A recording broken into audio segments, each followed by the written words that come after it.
This is the Thrive Podcast with Shiloh Missionary Baptist Church. And now, Pastor Fred Jeff Smith. Hello. Welcome to the 24th edition of the Thrive Podcast with the Shiloh Missionary Baptist Church. I'm Fred Jeff Smith, pastor of Shiloh, and I'm very happy that you've taken the time to either view or listen to this podcast. And I'm very happy today to welcome for the first time to this medium, to this opportunity, Minister Troy Kennedy, who is the Minister of Children and Youth here at the Shiloh Missionary Baptist Church.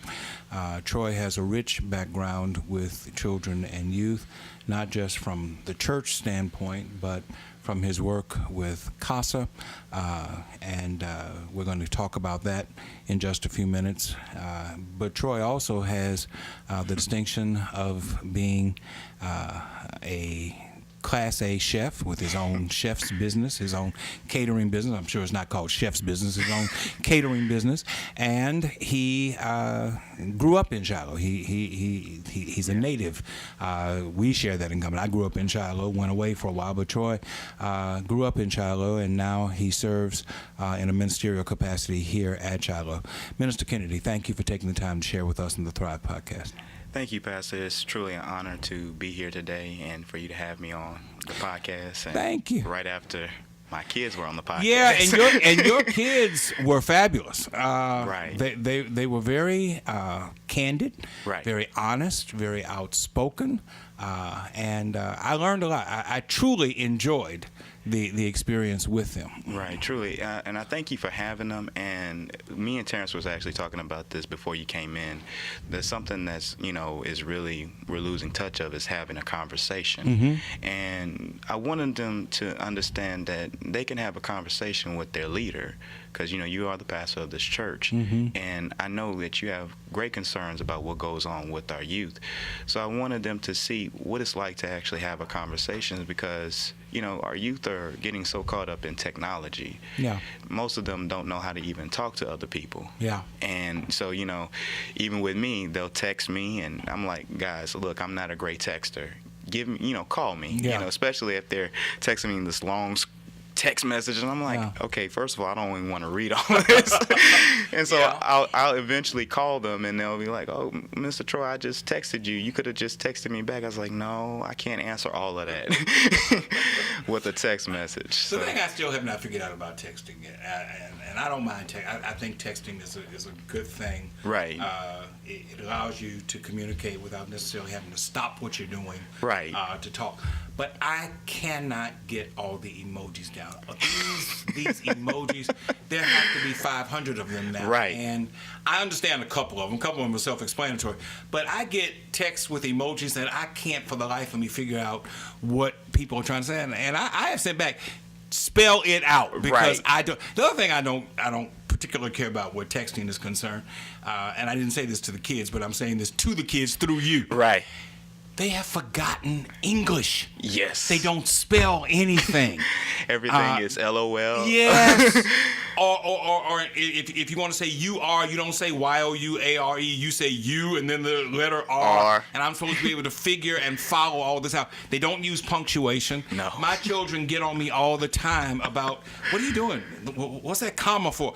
Because I know grammar. And comma helps with grammar. Periods help, Right. Run-on sentences without a period don't help me a whole lot. Knowing how to use a colon and a semicolon and quotation marks, those things are very helpful to me. Most definitely. But they love to text. Yeah. And texting, I think, is cool.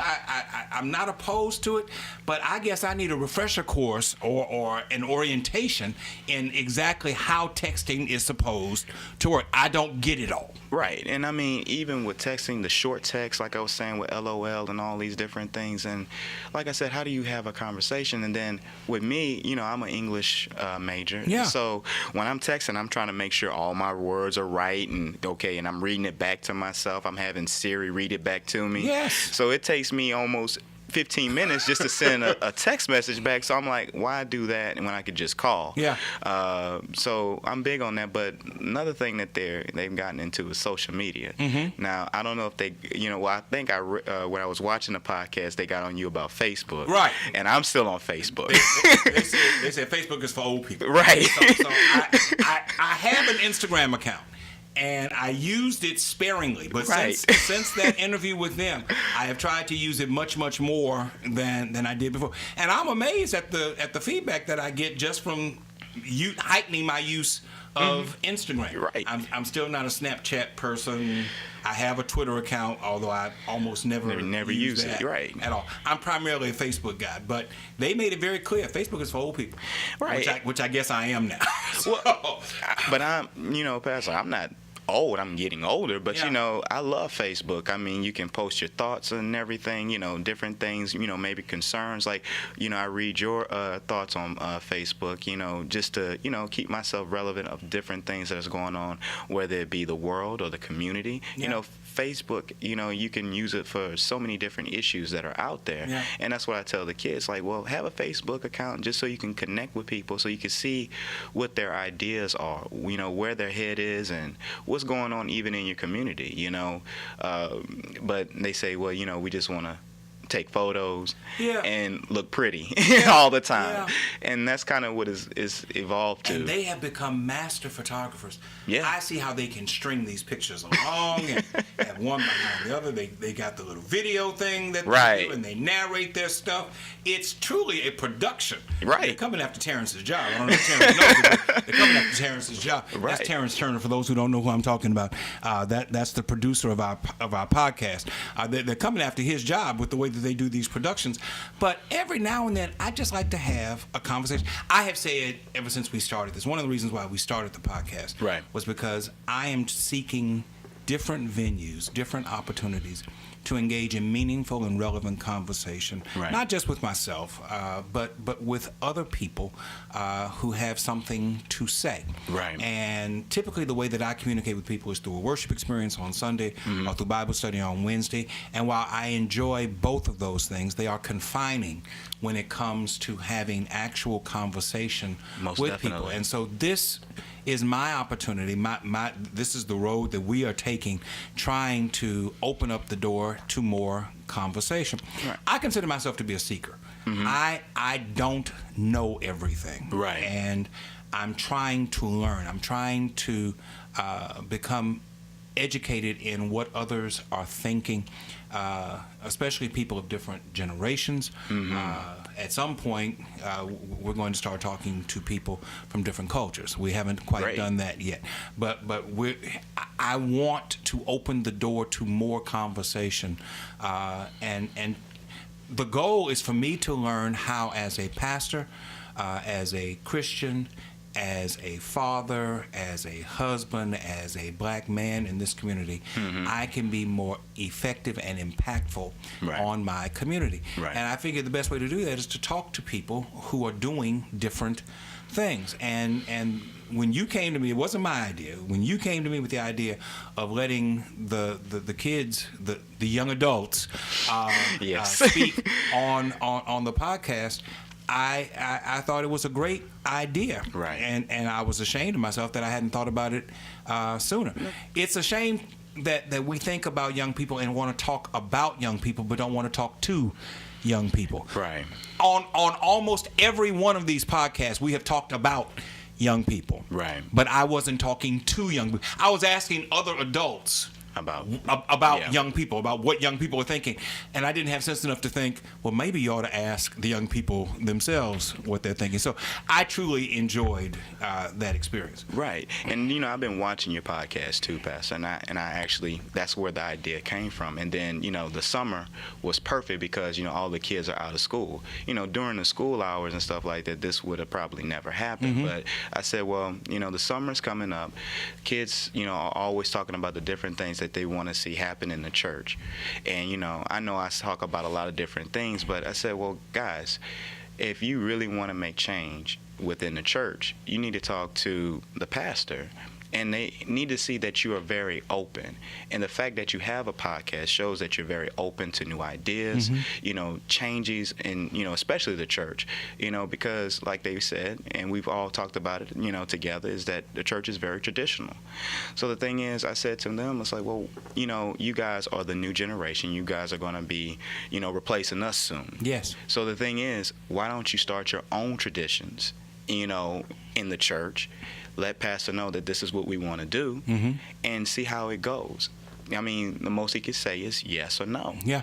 And the thing is, it takes away that fear, because a lot of time our kids, believe it or not, have this fear. Yeah. Being a man in your position, a man of power, man and please. Well, yeah. I mean, come on, Pastor. I mean, you're the pastor of, this great congregation, Shiloh Missionary Baptist Church. I mean, that's a lot. Thank you. And you have a big role, not just in the church, but also in the community. So sometimes they feel like they're just, little to you, like they're little, the things that they have don't really matter to you. And I said to them, it's like, guys, it really does matter. But the thing is, if y'all not speaking up, nothing is going to get done. Like closed mouths don't get fed. Right. So that's what we've been talking about, even in our Bible studies, in our Sunday school. What I have with them is we talk about our scriptures, but we open it, because so many of our kids are just conditioned to just listen all the time, but they're not actually saying anything. Right. And I said, guys, this is a place where you have the freedom of speech. You can talk, you can open up. So, most of the times when we have our lessons, like I prepare our lessons, on Wednesdays and on Sundays. So I'm always thinking, okay, I can use this scripture, but how can I break it down where they can open up a conversation with me, and it's not just me just lecturing them. Right. Because I think they're not getting anything by me just lecturing to them. How am I knowing that I'm being effective if I'm just doing all the talking? They get enough of that at school. Yeah.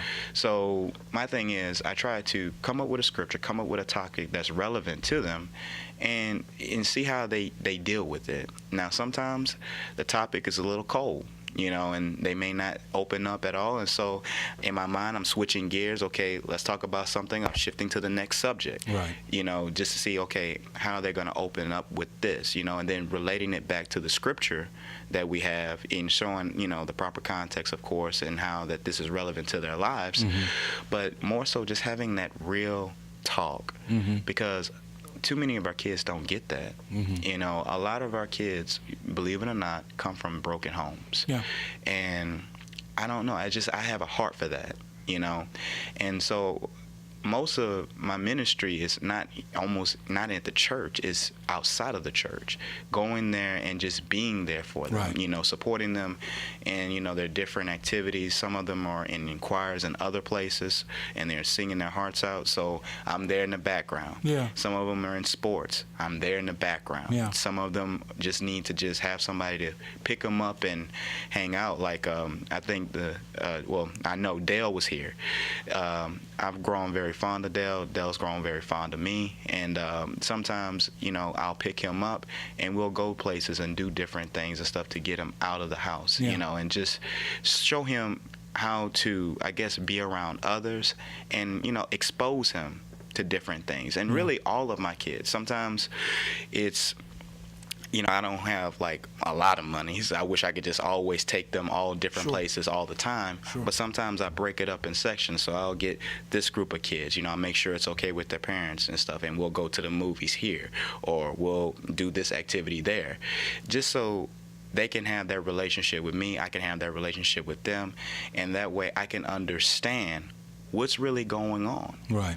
With them, because a lot of kids won't open up and talk to their parents about the things that's going on, and really with them, they're just very quiet, and they just want to hold it all in, but they don't know how to express themselves. Yeah. And sometimes it just comes off as just anger.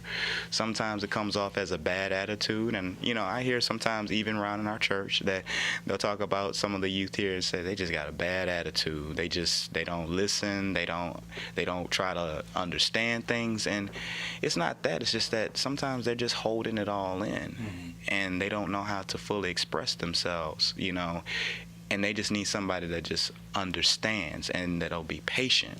Because with kids, it takes a whole lot of patience. Yeah. But as far as our church and even in our community standpoint, we lost a very key concept that it takes a village to raise a child. Like even with my work in CASA, that's all it's about, taking a village to raise a child, to make sure our children have a voice. Because they just get overlooked so much. Right.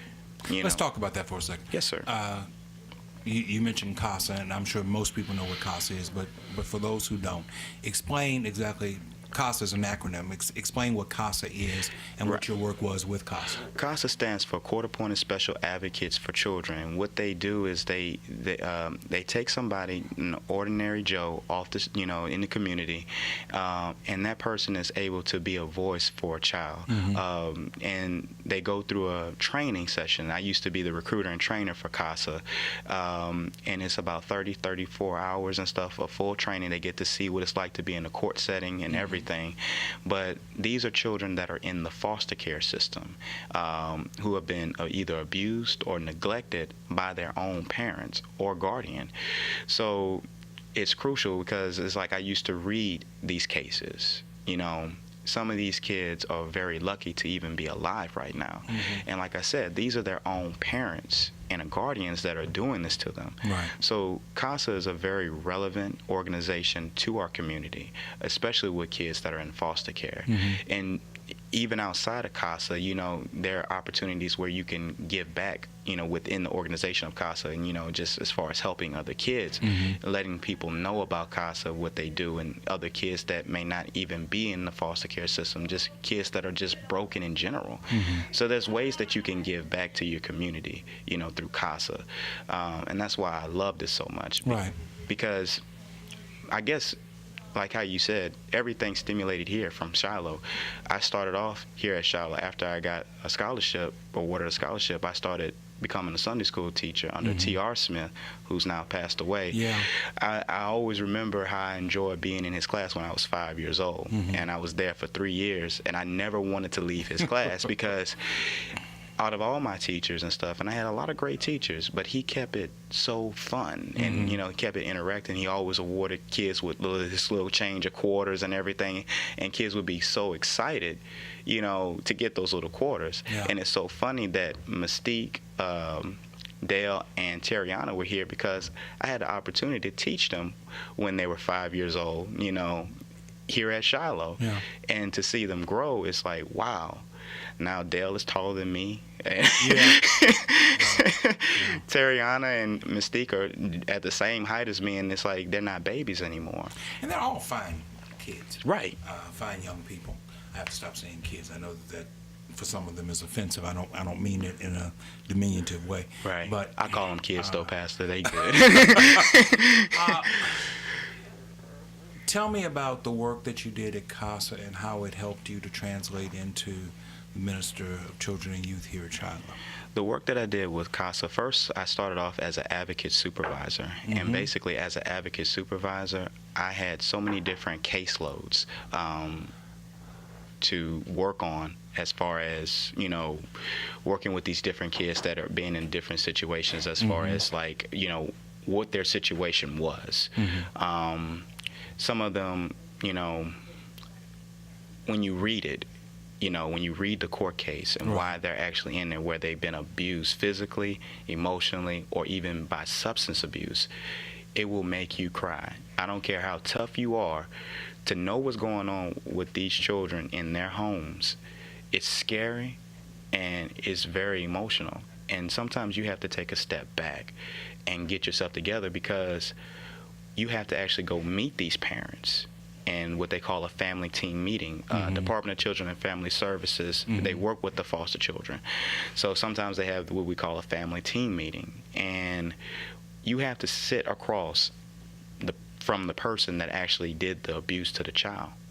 And that can be nerve-wracking because every emotion in you wants to jump across that table and be like, how could you do this? Right. To a innocent newborn. And most of the children, believe it or not, that are in foster care or start off at from 0 to 5 years old. You know, incredible. And I'm talking about, we've had cases where a baby was put in scalding boiling water, and you know, because the baby refused to give the father, you know, oral sex. And that right there, it's tragic. And then I'm sitting across the table looking at the father, unable to do anything, because the thing is, in the family team meetings, it's a way to try to bring the families back together. Because no criminal charges were filed against this? No criminal charges at all. Even though that we know exactly that this parent did this to this child, no criminal charges at all. Well, that has to be even more frustrating. More frustrating, yes. The criminal justice system was not there to provide what the child needed to be safe and secure. But see, with our law and stuff, parents have rights. And certain rights and stuff like that. That parent has that right, you know, to do certain things, even though it's wrong. They just don't put the parent in jail just because they did a certain thing. They believe in a structure where they can try to reform the family and try to bring that family back together. Okay, let's follow that for a second. You've seen all of this. Yes, sir. Through how many years were you with CASA? I was with CASA for almost 2 years. Okay, so in 2 years' time, you saw a lot of abuse. You saw some very tragic and terrible and dangerous circumstances most involving definitely. Children. Can you help me and help the audience to understand what it is that we as a community can do in those situations? Because what you just said to me is somewhat troubling. Right. That a father can do this to their child and there be no criminal charges brought against that father. What is it that we as a community, what is it that we as Christians, what is it that we as a church can do in response to situations such as the one you just described? Right. Well, we need to get ourselves educated on what, you know, mental illnesses, you know, out there are. Because really, a lot of these people that are doing these things are mentally ill. You know, it's a sickness. We have to be cognizant of that too. And even with substance abuse, we have to be cognizant that these people are in an altered state of mind. So we need to educate ourselves on that aspect, because we don't want to look at people as monsters. Although the things that they did were heinous and they were destructive and they're just cruel, we still don't want to look at those people as monsters. We want to see if we can also give them a chance to possibly reform, if they can get the services that they need to actually, you know, help themselves be better citizens or just better overall in general. When it comes to the community, it goes back to what I was saying. We need to get back to that concept that it takes a village to raise a child. And the church is a part of that village. The church is a big part of that village.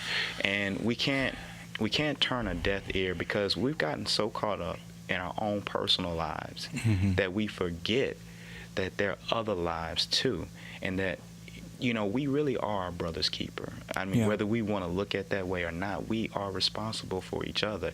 If we are truly going by the word, what is God said the most powerful, or Jesus said the most powerful commandment is that just loving your neighbor as you love yourself. Basically, love is the foundation of everything, right? And we could truly say, okay, if we really love each other, how come we can't look out for our brothers and sisters? So we have to be a little bit more selfless and actually, you know, say, hey, let's look what's going on out here. Let's not be afraid. Like, okay, just because it's not happening in my household, let's not turn a deaf ear to it. Right. We have to say, okay, this is all of us as a community, which was something that we were strong at one time, but then we really have lost our way. Because my dad used to always tell me that if you did something, the neighbor would tear your butt up. Yeah. And then you get that run home and say, Mr. So-and-so hit me, because the parents will say, well, why'd they hit you? And then you have to tell them, and then you might catch another beating when you got home. Right, or they have probably called your parent and told them why, and then, it needs to kind of get back to that. I vividly remember that. Right. Vividly. Right. Yeah, but the troubling thing, as I'm sitting here listening to you talk, and I'm asking from a church standpoint, because I think that the church has to be more involved in the affairs of not just its membership but of its community than it currently is. And one of the things that I find is lacking in many of our churches, and this is not intended as a criticism, it's more or less an observation, is that we don't have clergy that has gone through the proper training to be prepared to deal with situations such as the one that you described. Right. We have not gone through counseling training. This idea that the pastor's going to serve as a counselor, and you're going to come in, and all he's going to do is open up a Bible and say, okay, let's read from this, and this is what you need to do because this is what the Bible says. That's not counseling. Right. And with all due respect, and I'm sure I'm going to catch some flack for what I'm saying, much of this stems from the fact that we have clergy that has not been properly trained. Right. They have not gone through seminary. Right. In seminary, you would have received at least a minimal amount of training in pastoral counseling. Right. Knowing what counseling is, knowing what counseling is not, right. And knowing when you have encountered a situation that is beyond the scope of your ability. One of the main things that we were taught in seminary is to recognize when this situation is bigger than what you can handle, so that you can refer this person to someone who can actually handle the situation. And I fear that kind of response to these situations is sorely lacking in too many of our churches, where people have a problem saying, I don't know. Exactly. And that's troubling to me. Right. Because if you're not open to saying I don't know, what you're going to do is pretend that you know. And then when you pretend that you know, you're more than likely going to do something that's dangerous and that's destructive and that's more negative than positive, and you can actually make what is already a terrible situation worse, infinitely worse. Right. A lot of people, I've heard this say before, it's like, worst things imaginable is done with the best intentions. Yeah. We have to get beyond best intentions. Like you said, we need to get that training. And see, with CASA, I got a lot of training, through different things when it comes to counseling and everything. But, that's more one-on-one with children and just kind of doing different things with community outreach. All of the jobs that I had before, it has been dealing with community outreach. And that's another thing I think that even as clergy, we're scared to go out into the community. We're scared to go out there and be around people, especially in the impoverished community. We have to take away that fear. And, of course, we have to, if we're going to preach it and teach it, we have to put on the full armor of God. Right. And go out there into the communities and to where all these things are going on at, Like, I have no problems going to where my kids are, because some of my kids do live in our impoverished communities. Right. 70805, which is the most impoverished area here in Baton Rouge. So, I go out there and I visit those areas oftenly, because, I want to see what's really going on. I want to know where the dangers are in this community and stuff, and what my kids are actually facing, so I can have a better understanding of what they're truly going through. So it's not like if I'm talking to them, I don't like, putting myself above them and saying that you shouldn't do this, or this shouldn't happen, or this and stuff like that, and this and this and this. Because if I do that, I'm only going by my experiences that I've had, and I'm not being able to relate to what's going on. Mm-hmm. But until I actually see it, then I can actually understand it. So we have to go out there and see what's going on. A lot of the stuff that you see in the newspaper is not what's all happening into the community. Right. There's a lot of other things that's going on. The news sometimes posts a lot of the negative things, which, is true. There are a lot of negative things that are going on. There are positive things too. Right. But there are things that are a lot deeper. Seeing that person that walks across the street that's talking to themselves, that's a form of mental illness. Yeah. What's being done about that? How can we help this person and stuff like that get back to themselves? What resources are available? Knowing what our resources are is also important as clergy. Yeah. So if we don't know, we have the proper way of sending them somewhere, sending them there to someone that can actually, like you said, help them. Yeah. One of the most unfortunate things about this community, especially when it comes to mental health issues, is that there is a paucity of resources available to us when we come across someone who's in need of that kind of intense psychological attention. Right. Without starting to name facilities, they're limited. They are. They're limited both in number, and then within the scope of those that do exist, they're limited in terms of space. Right. And that's not a problem that churches can solve in and of themselves. However, Right. I think it is a problem that churches need to highlight and lift up, Right. And remind those who are in positions of authority, our government leaders, that this needs to be a priority. And I have seen that there are some efforts being made in that direction, and I applaud every positive effort that's being made.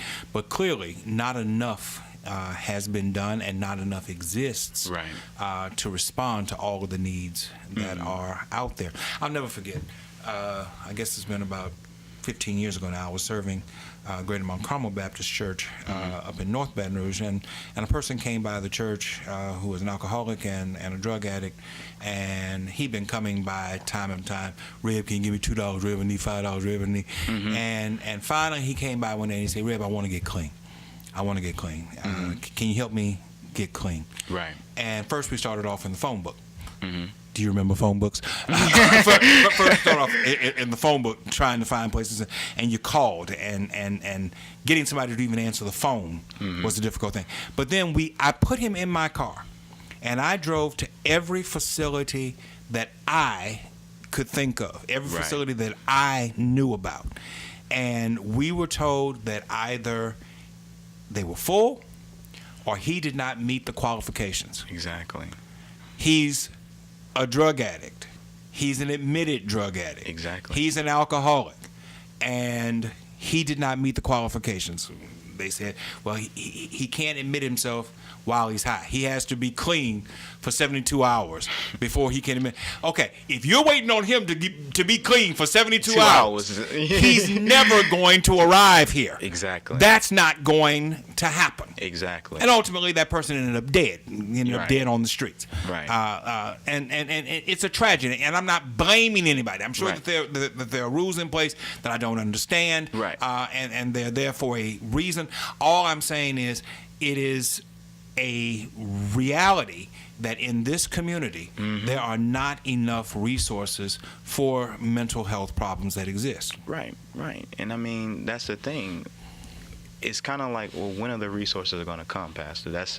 We know this is an issue. Are we so caught up in stuff like that, and gains and stuff like that, that even in our public school systems and stuff like that, it needs to be better. I mean, so many things are getting looked past that we're forgetting the essential things. Like if we want our children to thrive in this world and stuff like that, we got to have the things that are properly placed for them so they can thrive in. But this not just the state of Louisiana, but just the whole government, the whole United States of America, with this I don't even know what they're doing anymore. But it's not a push to ensure our future is secure. Yeah. You know, and that's why I do so much with our kids, to empower them so they know that, hey, you're going to be okay. You know, think about things differently. Don't think about it with a one-track mind. Have an open, state of mind so you can, receive different ideas from other people and stuff like that. And wisdom is not all about experience. It's about listening to those who are before you, so you can, won't make the same mistakes. Yeah. You know, I made mistakes, Pastor, and you made mistakes, but we can learn from one another. Yeah. So we won't continue to make the same mistakes over and over and over again. Yeah. And that's what we do. We need to do as a church. Just continue to empower our kids. Let them speak up, let them have a voice, and let them showcase their abilities. Our kids are very talented, and as you've seen even in the Black History Month program, I'll tell you this, there was just one Wednesday night I wanted to do something different. I wanted to just show them how to crochet, as a part of, just, doing something different. Right. Because they love hands-on things. Right. And, I got these little crosses and stuff, so we were doing little crochet crosses. Some of our kids took those things home, and I mean, they made beautiful work on. So I said, well, I'm going to give you a challenge. Crochet this. Took it home. And their skills just got better. And that was just after one night of crocheting. Yeah. And then we got to the Black History Month program. They did a whole painting of... I have mine right there. Right. Yeah. And, I mean, they did that after just one day of learning of those things. And, I mean, showing them that they can do it, inspiring them, empowering them. And most of them, some of them got it, some of them didn't get it. They got other things, though. Some of them are great poets. They love poetry. They love to write about different things that's on their minds. So they found another way to express themselves. So, listening to that and empowering that, and, sometimes in Bible study, we'll have an empowerment moment. It's like, hey, what did you bring? Did you bring a poem or something like that? Who did some arts? And we'll say, hey, that looks great. Yeah. Hey, you did an excellent job of what you were writing down. And that gives them that opportunity to just say what's on their mind, speak up. Yeah. And I think if more people just took the time, had that patience just to listen, then the kids will feel like, hey, it's worth me doing this because I'm being heard. Yeah. And really that's what it all is about, Pastor. The kids just want attention. Yeah. And, a lot of them do have like ADHD. I don't look at that as an issue. I look at that's just another form, like that they're not getting in an environment where they're being challenged enough. I don't think it should be something that should be medicated all the time, but I think it's just putting them in the right environment so they can truly thrive. You're very health conscious. Very health conscious, Pastor. We've had conversations about your diet, the way that you cook, the supplements that you take. Right. You're a very health conscious individual. For those who don't know, Minister Kennedy is not just Minister Kennedy. He's not just Mr. Troy to the youth. He also has a different alias. He's Chef Blackbeard. Yes, sir. He has his own catering business, and he's an outstanding and a very proficient cook. But you cook in a certain way. Right. And you believe in supplements and things that. Talk about that for a little bit, please. Well, while I'm not completely vegan, I'm going to state that for the record. I'm not. Thank you, Jesus. I'm not vegetarian or pescatarian. Okay. I do have my share of, I indulge in different types of meats. So we can have meat from time to time. Yes. It's about, really, Pastor, it's about portion control. I love to cook, and I think I'm an excellent cook. I mean, I learned a lot from my mom, and even in my time when I was out in Opelousas, I lived in Opelousas for 3 years. That's where all my cooking abilities came. I learned how to cook through just kind of going through the grieving process as I lost my father. Right.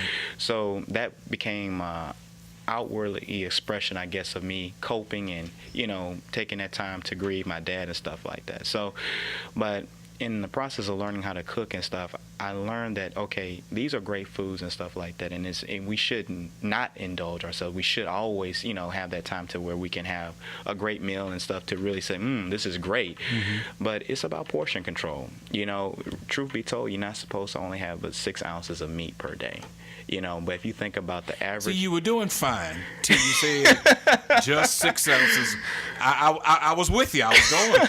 You had me ready to come down the aisle and give my life, but when you said 6 ounces of meat, come on, man. 6 to 8 ounces, But here's the thing. Most people don't realize the stuff that you can have pretty much anything that you want to eat, but you just got to know how to basically detox the body. Detoxing is probably the most essential part of my diet. I detox every day, so although I don't eat a lot of different meats, I mean, the most meats that I actually consume is chicken and turkey. Right. I don't really do pork. If I do bacon, I do turkey bacon. If I do any type of, meat, I mean, as far as, I might have a burger every now and then. It's very rare that I have a burger, but strictly no pork. But, every now and then I have a burger and stuff like that, and I'll have a steak, And I think that's important that you have it, but just properly, like the proper portion control. Like you got to think about it. Most people eat meat constantly. Meat is with every meal. Yes. You say that like that's a bad thing or something. But where's the nutrition, Well, meat is a great source of protein. I thought meat had nutrition, and it depended upon the meat that you eat. Well, I mean, when I was a kid, breakfast consisted of some kind of lunch meat, which I know now is completely taboo. Right. The idea of getting bologna. Anybody remember a bologna sausage? And fried bologna with breakfast every morning? Yeah. You'd have bologna for breakfast, and then you'd have whatever the school was serving most of the time for lunch. And then I know we had meat for dinner every day. Right. And it went way past the 6 ounces that you're exactly. talking about. Exactly. But the thing is, that was... And here's the thing, you got to think about it. Years ago, food was different. Food is now more processed than ever because it's cheaper to process. Like, I tell my kids and stuff like that, do you really think that that's real meat that you're eating when you're going to your favorite fast food place? And I was like, but it tastes so good. I was like, that's called chemical. Like, that's, those are chemicals that are injected in your food to... You mean my quarter pounder is really... beef? Well, pink slime. I mean, you've ever heard of that? It's true. And then what's crazy about it, Pastor, is that there are laws that are protecting these fast food places, because over time and stuff, if you consume these things, you will get sick. You will start developing different diseases and stuff like that from consuming these things. And that's a problem for me, because it's like, it's probably the cheapest source of food that people can get. I mean, because, seriously, like the dollar menu and stuff, I just looked at that, I was like, oh my God, I can have food for days if I go on a dollar menu at these different fast food places. But where are these fast food places located? Yeah. Most of these fast food places are in the impoverished community. Yes. Tons of them. And the thing is, too, nobody is educating them on different ways of how, okay, you can go out there and get these different vegetables, these different herbs and stuff like that, put them together, cook them, and then make a meal out of them, and you'll be just as satisfied. What do you do with the people who live in areas that have food deserts? You were just talking about children who you serve who are in impoverished communities. Many of our communities are food deserts.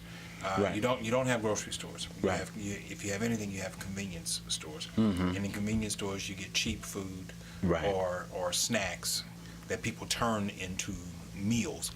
Because you don't have access to real food. So how do we combat that? That's a reality out there. It is. Well, I was thinking, Pastor, I mean, I always try to, I always have my crazy ideas about what I would like to see change in a community. There's farmers markets that, people have and stuff, but it's only on the uptown, where, people can afford those different things. Well, and it's affordable for everybody, but they're only putting it in those areas and stuff like that where it's more conducive to people who have and don't have. And the thing is, why don't we have a farmer's market or a community garden in these areas? The only real grocery store that I believe that's in the 70805 is the High Neighbor. you know, and that's sad because everybody has to go all the way out their way. And if you ever been in that high neighborhood before, it is packed. Yes. All day, every day. Yes. And it takes more than just one high neighbor and stuff like that to feed that entire community. Yeah. And if you go in there, they are always running out of different things. Yeah. Always running out of things. Yeah. So we need to get more stores. If there's some way that we can probably bring those farmers markets to those areas and stuff like that, just so we can say, hey, we got fresh pickings of this, fresh pickings of this. Come and get these different things. Because basically even our kids and stuff like that are growing up on snacks. Yeah. I mean, seriously, it's a problem. I look at them sometimes, I'm like, oh my God, did you really eat all of that? Yeah. You know, and it's like, yep, looking for more, you Yeah. know, and I just feel like, oh, okay, you know. Yeah. So trying to teach them how to cook healthy meals and stuff like that is a challenge because most people want things Teaching fried. to cook Yeah. is a major undertaking these days because Yes. kids don't know how to cook. They don't. And that's the thing. We're not passing on things like we used to, Right. Pastor. I mean, there used to be a thing where you pass that on.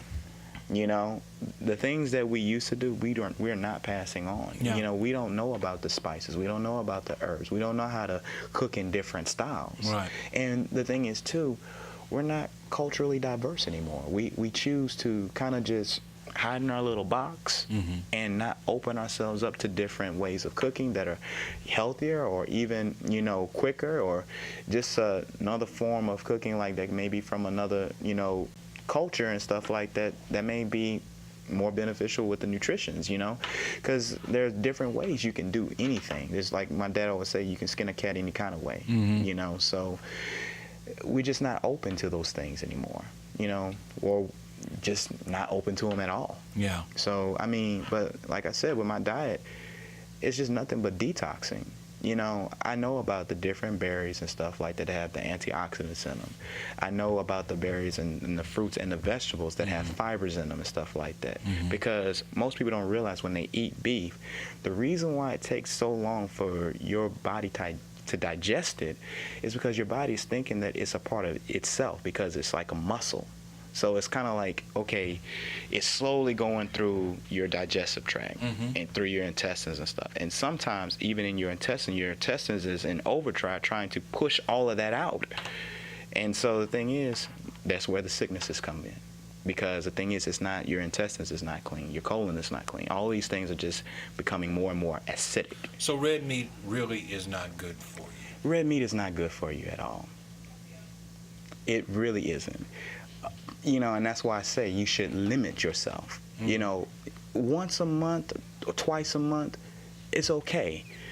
And I know you're laughing at me. Once a month, twice a month is okay. Well, I'm laughing not because I'm doubting what you're saying. I'm laughing because you're talking to a person who eats red meat not once a month, but twice a day. Right. You know, and to tell me, first of all, you say 6 ounces. Okay. When I go to lunch at least once a week with some pastor friends of mine, my lunch consists of a 12-ounce ribeye. So I've doubled in one meal what right. you say I should have just in one day. Right. And then when you say that you should eat red meat maybe once a month, that's a radical, seriously, that's a radical change in one's diet. And now here's the thing, Pastor. I'm not saying that you have to do it immediately. But over time, you know, like one of the things that I love about our church is in the beginning of the year we do the Daniel fast. You know, we all say, hey, let's do this fast and let's all try to do it together, right? Right. So the thing is, if we can come together to do the Daniel fast, why not at that beginning of that year, right? Okay, let's stick to it and just gradually add this, gradually add that back to it. Not saying that you can't have any beef, but just let's do it more sparingly. If I can do this for 21 days, then I can add back my meats right here. Because normally when people do the Daniel fast and they do it correctly, they feel better because it's really a cleansing out of the body. Now, you're going to still have your cravings, no lie. You will still have your cravings, but what if I told you there's things that you can get to actually beat those cravings? Everybody loves beans. I don't know anybody that doesn't love beans. Beans are a great source of protein. And then if you're looking for fillers, bananas. Now, some people don't like bananas. But hey, you don't like bananas? Not a banana person. Never was. Bananas are a great filler. I've been dealing with Ellen McKnight, who is a member here. She recently did a podcast where she has put me on a diet. This was as we're recording, this is the first week of the diet. And one of the things that she has pointed out to me is that even when I try to eat healthy, I'm picking the wrong things in the good category. She asked me about fruits, and she asked me which fruits that I like. She wanted me to eat raisins. I said, I don't like raisins. I like grapes. And she said, well, raisins are better than grapes. Probably because of sugar. I didn't, well, okay. That made no sense to me. Right. I like oranges. She says, well, oranges are fine up to a point, but you can't overdose on oranges. Right. She said, do you like bananas? I said, no. She said, well, bananas are full of potassium and they're full of proteins and they're good for you, but I hate bananas. We got to talking about nuts. I like peanuts. I like cashews. She said I should be eating almonds and pistachios. I don't like almonds. Almonds are hard. Good. I got bad teeth. Almonds hurt my teeth. I don't like pistachios. I like cashew. So even when I'm trying to do what's right. Right. What is it Paul says? Even when I try to do what's right. Evil is everywhere around me, causing me all kinds of... So this is really an adventure, and it involves a re-education of how to eat in order to maintain your body. And, I joke about it because I know my size. I know what I am. And I know that I don't want to continue to be this way if I plan on living a long life. I'll be 57 years old in a couple of months. You can't carry this kind of weight into your late 50s and early 60s and expect to live a long life. So I'm cognizant of the fact that changes need to be made. But it involves a complete re-education of what you can eat, what you should eat, which is not just a mental thing, it's also a taste thing. You have to re-educate your palate to things. And I find it very, very challenging to deal with it. It is very, because here's the thing, Pastor, we have been conditioned to think that these things are good for us. You turn on the TV, what's the first thing you see? Commercial with this juicy hamburger and stuff like that. And, my dad would be like, well, I got a, this Big Mac meal and stuff, but I got a Diet Coke. And I'm just, Dad. By the way, the Diet Coke isn't that good for you. It's not. I mean, all these things and stuff like that, we have been conditioned to think that, okay, because it's a Diet Coke, it's good for us. Because it has lettuce and tomatoes on it, it's good for us. Because, French fries or potatoes and stuff like that, it's good for us. But the thing is, it's not, nutritionally, it's not balanced. And that's the thing that I think even what Ellen is trying to show you is how to balance it all. Where you can still have some things that taste great, but at the same time, you're making sure that you're impacting your body with great fiber and great nutrition so your body can do what it needs to do. Because truth be told, the body can heal itself. With all these different medicines and stuff like that. And Pastor, I'm very health conscious and I'm very about the body sustaining itself. I don't believe in all the doctor's medicines. I believe that sometimes when it comes to hospitals and stuff like that, it's not to cure people, it's to make people comfortable with their condition. Truthfully, I believe the cure is how we live, how we choose to, what we put in our bodies, how we choose to, with our different stresses that we have on our jobs and everything. It's how we go about living our lives and stuff like that. And, of course, having spirituality at the main front, putting God first in all things. Most people don't realize how important, how that breaks down to have your spirituality, God first, and then everything added, right there after that. First is God, then it's your family, then it's your job, and then it's your health, all of those things. And health is really in all those different things. Because if you have God, you know about your temple, about keeping, you're conscious of trying to keep your temple clean and making sure that you're taking care of this body that you have for a limited time. And because you have a family, you have to be there for your family. You have to be a provider. As a male, you have to be a provider for your family. So you need to be in good health. And if you have a job and stuff like that, you got to have the health to be able to do the duties that you have, right? So health is in all those aspects. And if you're not healthy, you're going to fall in one of those aspects, whether it be God or whether it be, your family or even your job. Because here's the thing. When you're not healthy, you're more susceptible to depression, anger, and those short-temperedness, all those different things, things that clearly are not the fruit of the Spirit, right? You wouldn't be surprised that your diet impacts your emotions that much, when you eat certain things. That's why with bananas, I used to work with Southern University Communities of Colors with, Frankie Poland, and, one of the key things. A member of Shiloh, by the way. Yes. And one of the things that I learned with my own research and even talking to other doctors and stuff like that, and it said that bananas is not only great for potassium, but it is also a great, way to increase your dopamine levels. Most people, when they smoke, they're high on the dopamine levels, increasing exponentially. But then the reason why they have to smoke again is because those dopamine levels go up so fast, but then it comes right back down. So they have to pick up another cigarette so they can get to that same high. Bananas can do that naturally. It makes you feel good. The same thing about watermelon. Truth be told, she told me watermelon was better than cantaloupe. I like cantaloupe. I'm not a huge watermelon person, but she said no. You have to. I mean, it has been a complete re-education. Right. Go ahead. Tell me why watermelon is wonderful. Well, check this out. We're supposed to laugh about 80 times a day. Most people don't realize. Scientifically, it's proven that you're supposed to laugh about 80 times a day because it does something for your dopamine levels. Watermelon, just eating one serving of watermelon and stuff like that, does that same thing as laughing 80 times a day. Really? Yeah. Try it out. It changes your whole mood, your whole way of feeling when you eat those fruits, and it's natural. Natural sugars, natural everything. I'm in the midst of this process. Right. This was week 1, which involves the detox.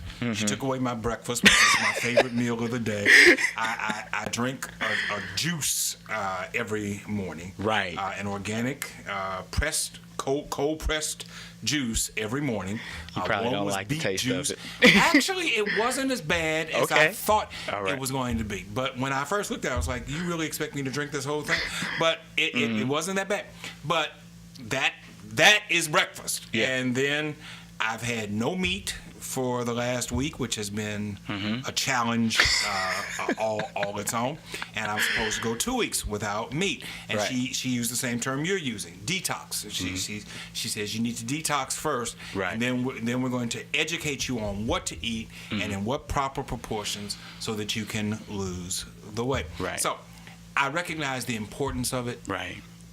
And I am a fairly disciplined person when it comes to most things right. in my life. Food is the one place where I have completely lacked discipline. And you're not alone, Pastor. I need to develop a discipline about food. And you're not alone, Pastor. And you got to think about it like this. When you think about your schedule, I think about my schedule, I think about everybody's schedule, we have to work. And sometimes it's hard trying to prep all these different foods because, with a cantaloupe, you have to cut it open, get all that stuff out, and slice it up so you can eat it. You cut all the vegetables up. You got to do all these things just to prepare it. Right. So it's an issue also of time management. A lot of people don't organize their time. Some people just want to get up and then go. And they get whatever is, there for them as far as a cheap source of protein and stuff. Right. That's why we have fast food. Right. Because that's what it is. Fast food is on the go. Because nobody's doing the things of learning how to actually prep their food, doing it the night before, or going on messing my mic up. Going out there on Sundays and make sure you get all your groceries so you can cook for that week, and doing meal preps. Meal preps really can save your life. Now, granted, a lot of people complain because it's the same thing that you're eating day in and day out. Right. But it helps you portion things out properly. It helps you, have an idea of what you're going to be eating throughout the day. Although it's the same thing, make it flavorful. Have your portions in there right. And then the thing is, on the way, learn how to snack on different things, healthy snacks. Sometimes I like to go to Sam's. I'll get the the variety pack of the different nuts and stuff like that. It has cranberries and stuff like that in it and everything. And I'll munch on that, and then So Oreos and Chips Ahoy are those are not. I mean, well, here's the thing, Pastor. I love ice cream sandwiches. Yes, I do too. Albertsons always has a sale on my favorite brand of ice cream sandwiches. I'm not gonna lie, I got a 24 pack in my freezer right now. Okay, and that's year round. Yeah. But you know, there's a time when I want my ice cream sandwich. I will go in there, get my ice cream sandwich, and indulge in it, and I'll be just as happy as all get out, you know?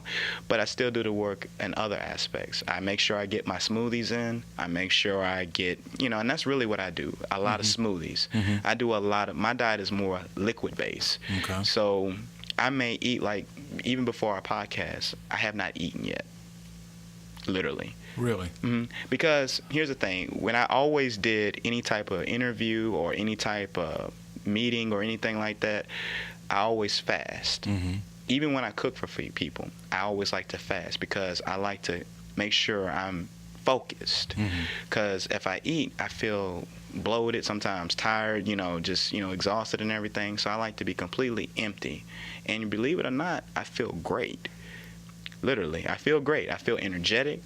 And sometimes I may not eat until like 2 o'clock, and that'll be. So what about the belief that breakfast is the most important meal of the day, and that if you're going to skip a meal, you don't skip breakfast? What if I told you that that was a condition that people have always tried to? Now, while I may not eat breakfast, I still drink water.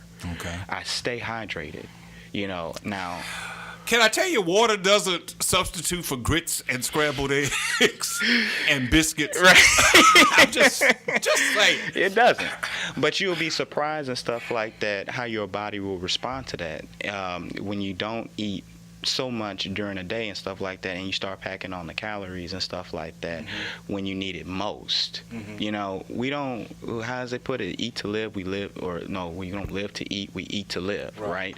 So it's that kind of concept in that you got to have in mind. So, and that's why I've been able to sustain my weight, my you know, my habits and stuff like that, my healthy habits and stuff, because I program myself to say, okay, as long as I drink my fluids and stuff, and I drink coconut water, I drink my fluids, my fruit juices and stuff. Like I said, I love juice. I'm a big juice head. And so I keep my Simply in the fridge. You know, I get my 8 ounces of apple juice and everything, and then I drink water throughout the process of my day. Or sometimes, instead of eating like a full breakfast or something, like a full meal, I'll get in that blender and I got a full smoothie and stuff like that, and I'm on my way. But, you know, I know what people love. I know what people enjoy. So, like, even at the lock-in that we just had, one of the things my kids want is like, Mr. Troy, cook us some of those fried chicken and waffles. So, you know what? I had my waffle machines out there. I had the fried chicken. Now, truth be told, somebody donated to us a lot of Krispy Kreme donuts, so I didn't have to do, but it was still like all that dough and all that fried chicken and stuff, and they were just like, oh my God, it's so good. So, you know, we were eating that at 3 o'clock in the morning, you know. Bless your heart. But they enjoy those things, and I said, well, it's not bad to have it. It's just like I said, just keep it in mind that you can't eat this every day. Yeah. And that's just the real. You were raised in Shiloh. Yes, sir. I'm turning the page. Right. You were raised in Shiloh. You're a young man still in your 20s. Yes, sir. I'm still in my 20s. And I say that only to say that you have seen over the span of maybe 2 decades. Yes. Shiloh as it was, Shiloh as it is. As a young man who was raised in this church, and I'm not looking for a plug. I'm looking for an honest assessment. Right. Where do you think Shiloh is with regard to dealing with ministering to young people, as opposed to where you think we have the potential to be? Well, Pastor, times are changing, and I'm not going to lie to you about that. Our kids, they are evolving on a crazy rate. Like, it's scary how they're like, one thing will be cool one week, then the next week they're on something completely different. It's like the shifts are so fast, it's hard to keep up with them. And even like, just for example, with music, one day I'm on this rapper that they're listening to, and I'm like, okay, I got all these songs memorized, this dance memorized, and I try to even mimic with them, try to see like, hey, I'm hip to it. The next week is something completely different. And it's like I even find challenges in myself trying to keep up with them. Like you were saying earlier with Terrence and stuff like that, I mean, with the way they're using this technology, it's like they know more than I do. Right. And I try to stay away from technology because it's so much of a distraction to things that I need to get done. But this is what they're utilizing. And as far as what the church goes, I'm not going to lie to you, Pastor, it's hard reaching our kids. A lot of times and stuff like that, they will be in the back, they'll be here at church, but they'll be in the back in the DT Smith. And I say, guys, and I talk to them all the time. Come on, sit out there at church and stuff like that. Learn something. You can get something out of anything, And it's like, well, Mr. Troy, we just don't feel like it's relevant to us. And I said, okay, well, how can we make it more relevant? Well, we can talk about this. We can talk about X, Y, and Z. But the thing is, from my standpoint, changes are happening. They're opening up, and even the way we're doing Bible study is completely different. I'm bringing the health and wellness aspect to them, but I'm also bringing a reflection back to them as well, because our kids are more hands-on.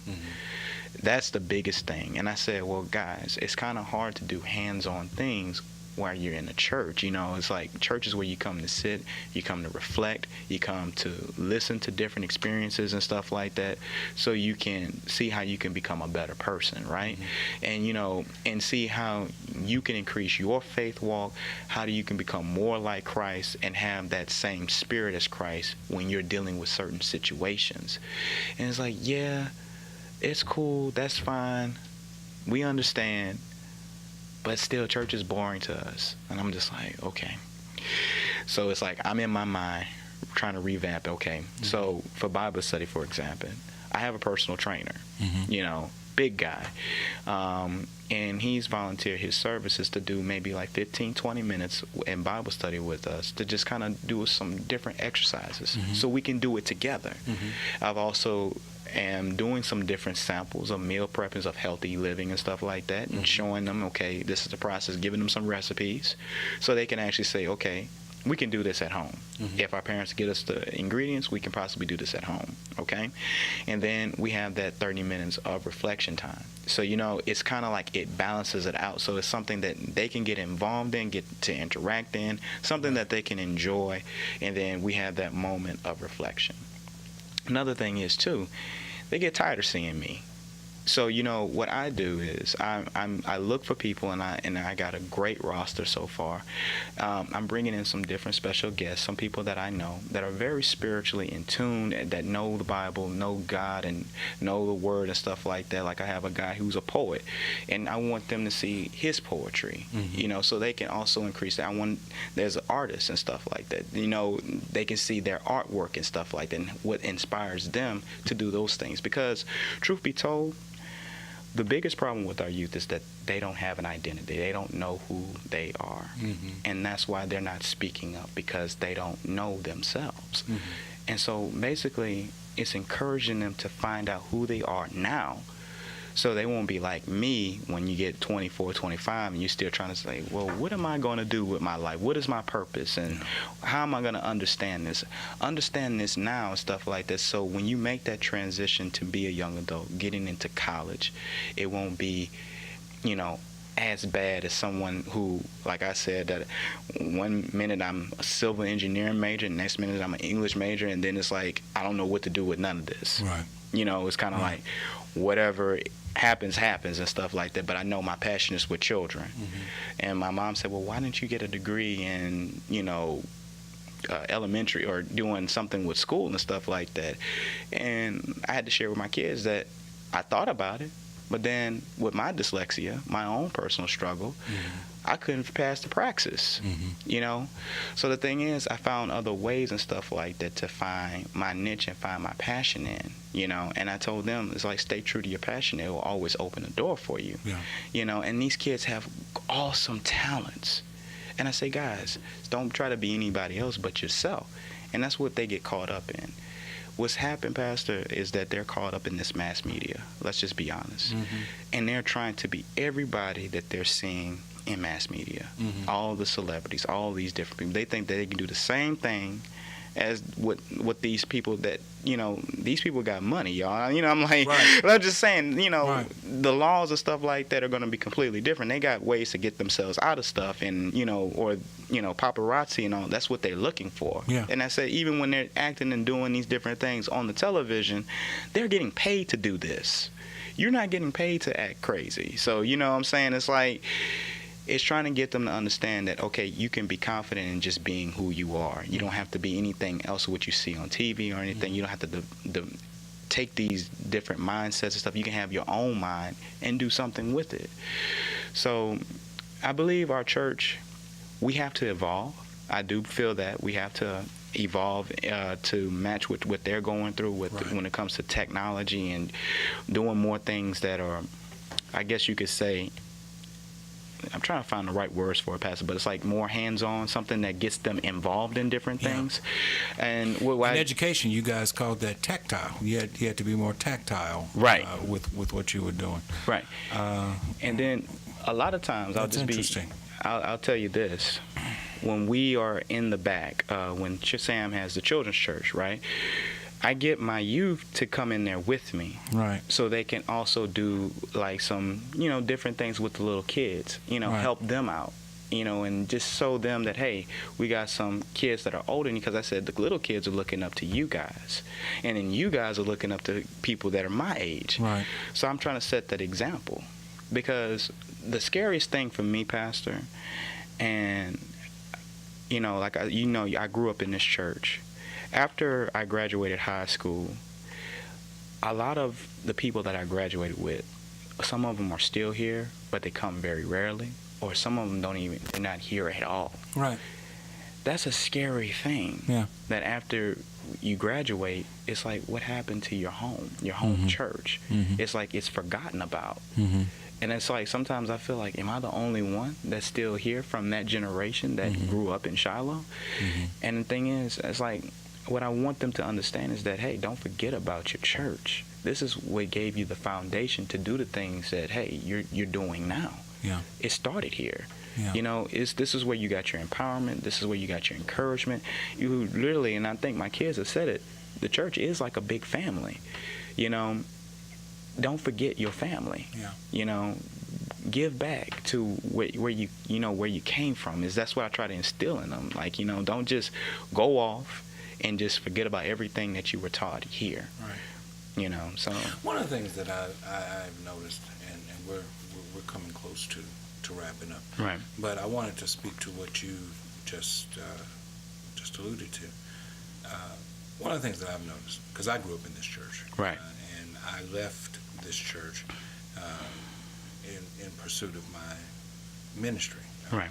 Pastor took me to a small church in New Orleans, and I was there for 6 years, and then it took me to a medium-sized church in this community, and I served there for 21 years. So for 27 years, I was away from Shiloh.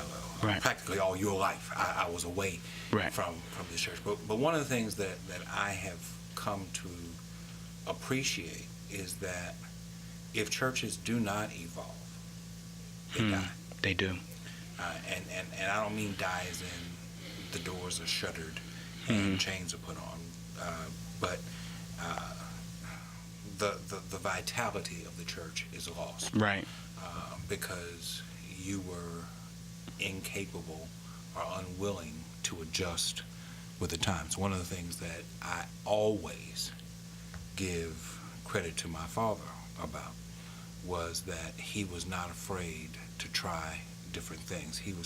I used to tell people all the time, even though he was a completely different generation from mine, he was far more adaptable to change than I was.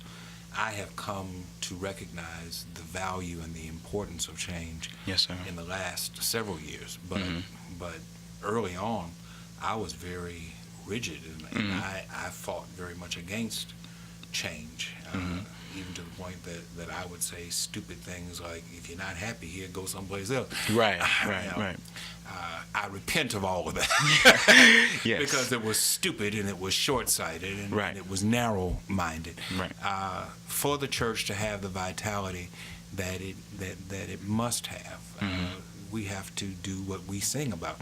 We have to seek to serve the present age. Yes, sir. And serving the present age means that we have to be adaptable to what's important in that present age. And I think that young people like you, who were raised in this church and are now in a leadership position within the church, Right. are on the front lines of making that difference that needs to be made if churches like Shiloh and other churches within our community are to maintain our vitality. Yes, sir. Churches don't die, as in go to the cemetery and bury them, but churches go on life support, Right. and they stay there for generations. Yes, sir. God puts them on life support. Somebody comes along, and they thrive again. But I don't want to see Shiloh go on life support. I don't want to see Shiloh come to that place where we are no longer relevant Right. in serving our community. And so I appreciate what you bring and the perspective that you bring and the difference that you have made with our young people in trying to help keep Shiloh relevant. Yes, to sir. that generation of people. Yes, sir. And it's still a lot of work that needs to be done, Pastor. And I mean, I think if we just continue on with that mindset that it takes, a team to do it. It's not just one individual by itself. You can't do it by yourself. I can't do it by myself. But if we work on it together, most definitely we can have a lot of great changes in the church. And like how you're doing this podcast, being open to hear different things, different sides of the spectrum, then the thing is you can have an idea what you need to do as far as with leadership and stuff, and how you can change different things and help cultivate a church that is always going to thrive. No matter rain, sleet, or snow, it's going to always thrive through any kind of conditions. So I'm happy to be a part of that movement, to be a part of Thrive, and to be a part of being in that mix where I can make a difference, not just with the church, but truly in our community, because I'm very community oriented. My mom was community oriented. I'm very community oriented because I love people. Yeah. And to see my people do well has always been my goal, whether it be the kids, my own generation, or even the generation before me. I just want to see my people just do well and prosper. And I believe here at Shiloh, we have that foundation to do just that, because we have so many talents here at Shiloh. We have so many people that are in great positions and stuff like that to make change. We just got to just get out there and just make it happen. We talked about it. We just got to go out there and get it, and just actually do the different things that we need to do. Yes, sir. Thank you so much. I appreciate the time. Thank you, sir. Thank you all for listening. Thank you all for viewing. We'll be back next time.